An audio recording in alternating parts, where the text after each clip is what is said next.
সুন্দরবনের জলদস্যু হান্নান বাহিনীর প্রধান হান্নান শেখ সহ 7 জনকে আটক করেছে কোস্টগার্ড মোংলা পশ্চিম জোন। বৃহস্পতিবার ভোরে বাগেরহাটের রামপাল খেয়াঘাট সংলগ্ন এলাকা থেকে তাদের আটক করা হয়। এ সময় তাদের কাছ থেকে 2টি একনলা বন্দুক ও 3টি রামদা উদ্ধার করা হয়। জব্দ করা অস্ত্রসহ আটক দস্যুদের বিরুদ্ধে আইনগত ব্যবস্থার জন্য রামপাল থানায় হস্তান্তর করা হয়েছে। আটককৃতরা হলেন জলদস্যু হান্নান বাহিনীর প্রধান হান্নান শেখ, রেজাউল শেখ, শেখ কামাল উদ্দিন, সুরত মল্লিক, আবু তালেব খান, হোসেন আলী শেখ এবং হাবিবুর রহমান। আটককৃতরা খুলনা ও বাগেরহাট জেলার বাসিন্দা।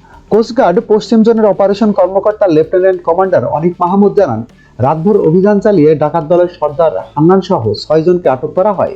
পরে হান্নানকে জিজ্ঞাসাবাদ করে তার আরেক সহযোগী হাবিবুর রহমানকে 2টি একনলা বন্দুক ও 3টি রামদা সহ রামপাল থানাধীন বাসতলী এলাকা থেকে আটক করা হয়।